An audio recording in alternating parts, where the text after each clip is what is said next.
So today we're going to take a look at China. Now, many of our viewers know an awful lot about the United States and even to an extent about Russia, but how much do you know about China? Well, you're going to get a quick overview today. So here's a map showing the extent of China, and these arrows pointing out these small little green and red dots, the green being oil fields and the red dots being gas fields. And you can see they're scattered in the west, in the northeast, in the south, and offshore. Lots of different basins in China. So on this map here, we can see all the sedimentary basins dotted around China. We can see in orange the oil basins, in the darker orange. These are the tight oils. There's bitumens and heavy oils. There's sort of, unconventional oil fields and gas fields. Now today, we're going to start with a quick look at an overview of the production, and then we're going to go on to look at an example from the Tarim Basin here over in the west. I mean, a very, very landlocked area, one of the most landlocked areas in the world. And we'll move on from there to look at Sichuan Basin and another example for the Songliao Basin, and finally end up in the Pearl River Mouth Basin, which I find a lot easier to say than some of the others that I've probably butchered the pronunciation of. Apologies for that. Note also the scale bar at the top right here. That's 500 kilometers, so you can see China, it's a big place. So let's start by looking at oil production. And here you can see this is the global oil production and running around about somewhere between 90 and 1 million barrels of oil currently. And for the Asia Pacific region highlighted there, if we look in more detail, we can see that of the Asia Pacific, China is by far and away the biggest producer in the region, with India and Indonesia being other significant producers. Now, if we look at China on its own, you can see that from 1965 right on up to about 2015, there's been a fairly steady increase, although in more recent years, it looks like maybe there's been a bit of a decline. Certainly has stopped growing. In terms of gas, again, looking at the worldwide picture and getting on for 300 billion cubic feet of gas per day, you can see that the major regions here, Asia Pacific, also with the Middle East and the CIS, Asia Pacific, a significant contributor, certainly in recent times. Looking at that, the big three there, China, Australia, and Indonesia.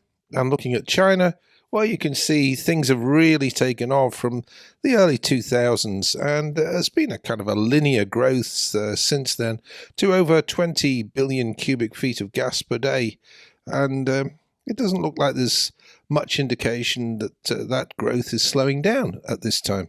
So let's have a look at the Tarim Basin. So here is the Tarim Basin, one of the largest sedimentary basins in China, with 16 billion tons of reserves. To go from tons to barrels, it's multiply it by, say, 6.5. It varies, but around about 6.5. So you can see here's a map of the Tarim Basin, and 60% of China's onshore deposits are ultra-deep oil and gas. Reserves, they're found at around about 6 to 10 kilometers. Now that is very, very deep. There's over 120 wells in the basin that are deeper than 8 kilometers. Now, that's a lot of deep wells. It's actually a region where we still get heavy oil at some of these depths. Incredible, really, it seems, but presumably very low geothermal gradients. And gases, well, they tend to be rich in hydrogen sulfides, so a challenge there. Now, here's a satellite view of the basin. And what's interesting, I guess, is that none of the rivers in the Tarim Basin region actually ever leave it. So let's take a look at one field in particular, the Tahe Field in the Tarim Basin. Now, it was discovered in 1990 by the Chinese National Petroleum Corporation, and it's a relatively recent play. It's Triassic, Carboniferous, and Ordovician. So here's the stratigraphic column here, and we can see that we have hydrocarbons occur at 3 horizons. We're going to have a look really at this Ordovician because it's a karstified, which is a weathered carbonate, and essentially we've got a series of fractures and vuggy porosity. We also have sort of cave-sized features within the carbonate.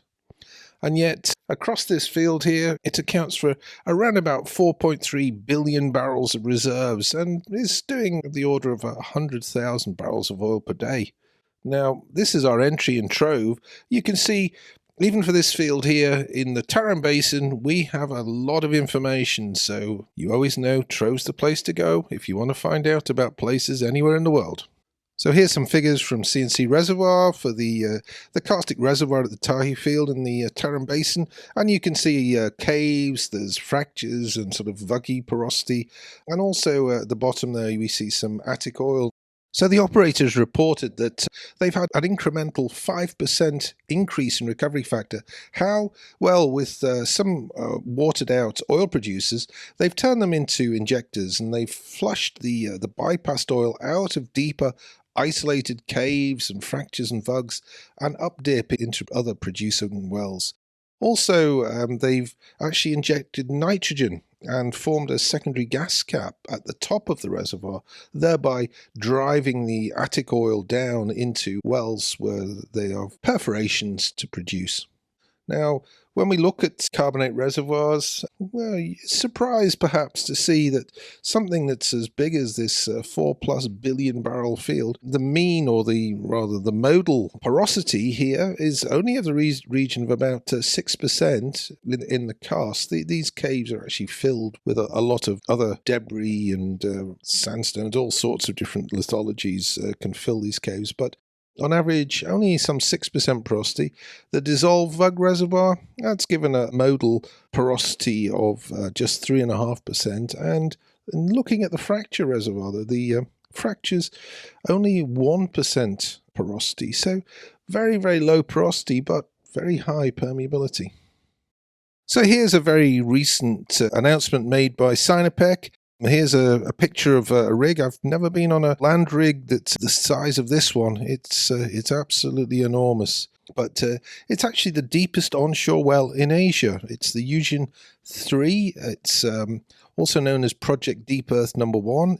Now, this well was drilled to 9,432 meters, or just around about 31,000 feet. It was an oil and gas discovery announced on the 15th of November, and daily hydrocarbon flow of 200 tons liquid and 50,000 cubic meters of gas. So it's an interesting one and typical of the sort of depths that are being achieved over in the Tarim Basin. Now, if we move on and have a look at the Sichuan Basin. So here, if we look at the Puguang sour gas field located here in the Sichuan Basin, central China, here's the reservoir, shallow water reservoir, and here's a correlation between three of the wells. It's got 300 billion cubic meters of gas initially in place. It was discovered back in 2003, around about 5,000 meters. It is a carbonate reservoir. Now, one of the interesting things about this field is that very, very high hydrogen sulfide, very toxic gas, about 14.5% hydrogen sulfide, and also a high 8.6% carbon dioxide content, and also at high pressure. So certainly some engineering challenges here to overcome. And when we look at the field, we can see that here's some pictures that of sulfur. This is elemental sulfur actually plugging some of the wells within the basin. Now, one of the things that they do with the gas here is acid gas injection. Acid gas is a kind of combination of carbon dioxide with hydrogen sulfide and perhaps hydrocarbons, and that's actually injecting some of this rather than having to flare it and dispose of it in some other ways. So it does reduce the amount of sulfur dioxide which may be evolved into the atmosphere, or carbon dioxide, but you can see certainly some challenges with this particular field. Now, moving up to the Songliao Basin up in the northeast of China, and well, Daqing, we've really got to talk about this one. Why? Because it's the largest oil field in China. It's actually possibly called a series of anticlines. Not really well illustrated here, but we kind of get the idea of where Daqing is. It was discovered in 1959 with first oil in 1960, so it's produced somewhere in the order of 10 to 13 billion barrels of oil already. Now, it's very difficult to understand or to work out what figures to believe when you look online. So the ultimate recoverable reserve, we've seen numbers quoted of 16 or 42 billion barrels, but we're actually going to go with this number here. It comes from Zutang et al., a paper which we'll reference down below, and it's 23 billion barrels of ultimate recoverable reserves. Now, of which it's 2.4 to 3.6 billion barrels remaining. And again, the literature, different sources say that the peak oil production was in 2008 or 1998 or 1994. Now, the reservoir is actually a shallow reservoir. It's Cretaceous sandstones at just around about a kilometre deep. So 2021 unconventional shale resource discovery. They are saying that potentially, if that's successful, it could unlock another 8 billion barrels of recoverable reserves at this field. But I think early days for that one, but we'll see what happens. Now, here's our entry for Daqing in our TROVE database. We've got lots of information, but it also is where we notice all these many discrepancies between many different sources. Some of it might be just down to translation, but I think there is a fundamental misunderstanding about what are ultimate recoverable reserves and what are remaining reserves. And this, I think, even happens in some reputable consultancies. So make sure you're doing your QC, guys. It needs more work. You suggest there might be an MSC project in here. It is the largest oil field in China. It's still got a significant contribution to make to China's ongoing production. So here's the production profile for Daqing. It's basically from an online source. I shan't say any more than that. And what we've done here, put this rectangle up, which is at the 1 million barrels of oil equivalent per day level. We've actually got it for 25 years. We do the sums. That comes out at 9.1 billion barrels of oil. But when we actually read the write-up that was online, it kind of is a little confusing because though it's headed remaining recoverable reserves, it says the field is expected to recover 2.36 billion barrels of oil equivalent. Now, kind of if you read that, you'd think, well, that's the total maybe it's going to recover. I don't know. It doesn't give a date. That's the confusion.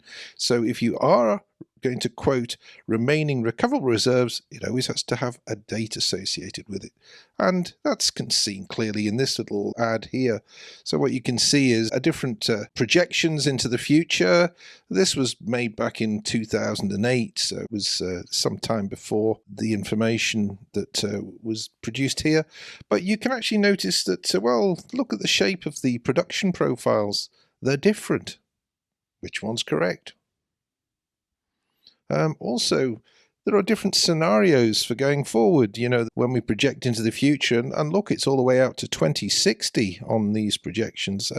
We've got a base case scenario and then a pessimistic and optimistic outcome. So, you know, what do we mean when we talk about recoverable reserves and remaining reserves? Well, we must be clear. Now, Daqing, porosity, great, 25 to 30%, permeability, 500 millidarcies up to a darcy.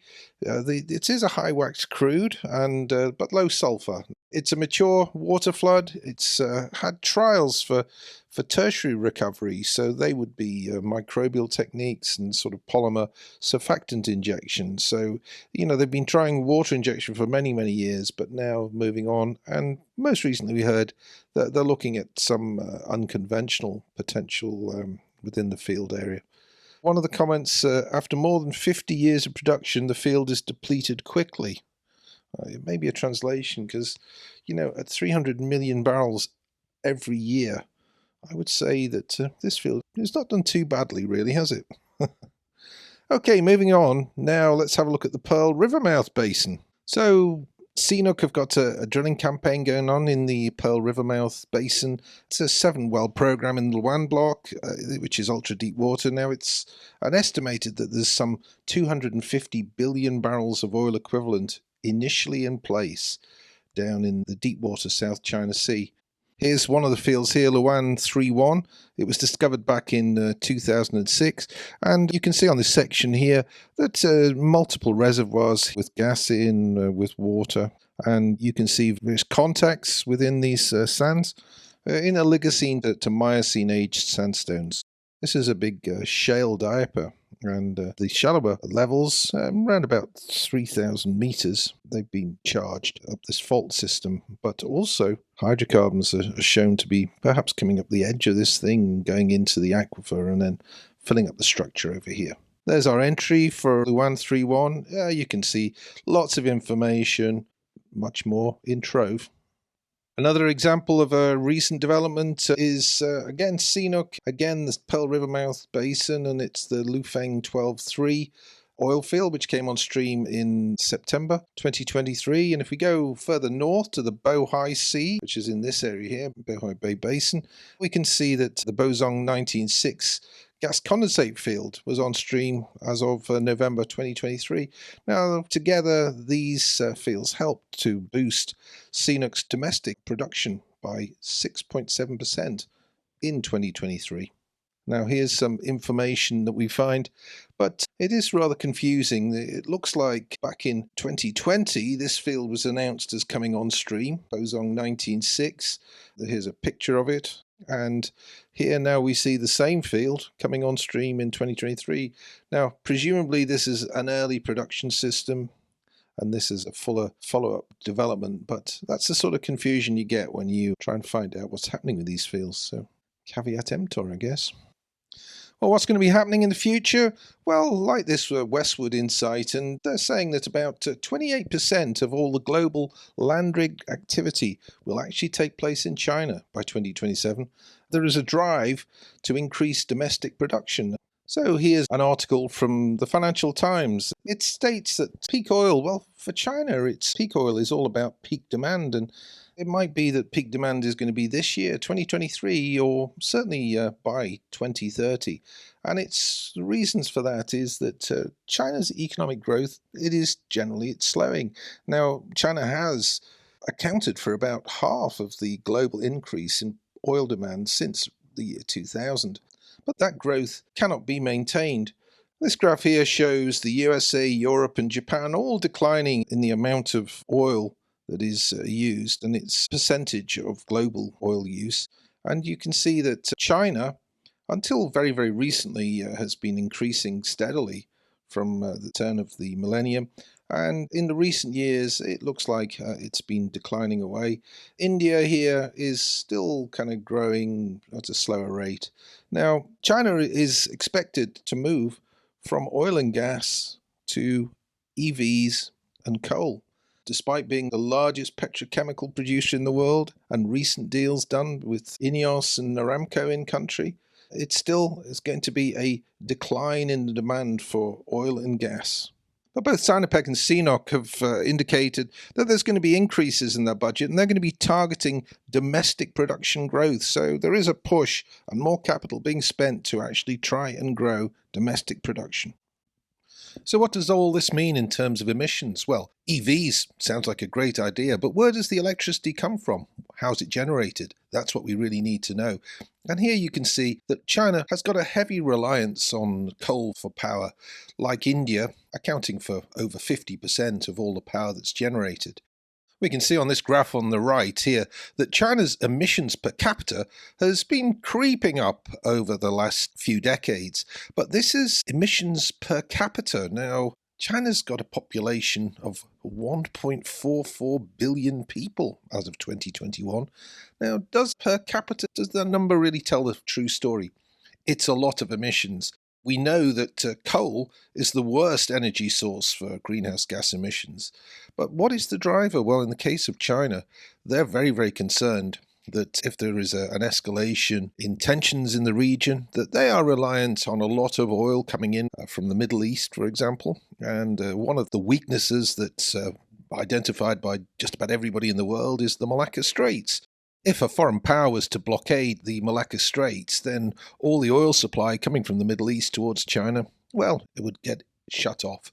So definitely identified by Beijing as being a concern, and hence they're looking both to an indigenous source of oil and gas, and also they're looking at using so much coal. So what are the targets? Well, for OECD countries, expected that before 2030, there's going to be a reduction of some 25 to 30%. Now, that number may change and be updated post COP28, but for China, it's anticipated that the peak will be by 2030. And for India, well, we don't have a target stated there, or that we found, but what is their net zero target? Well, for most OECD countries, before 2050, for China 2060, and for India 2070, so still some ways to go. But remember, there's only one atmosphere. So to summarize, China, well, it's expected to have a peak oil demand on or before 2030. It's going to be investing significantly to try and offset perhaps the start of a decline in its oil and gas, drilling some very, very deep wells in some of the onshore basins. And oil production, well, looks like it may be going into decline. It certainly hasn't grown any in the last few years. It's around about 4 million barrels of oil per day. Gas has been rising relentlessly for decades, and currently over 20 billion cubic feet of gas per day.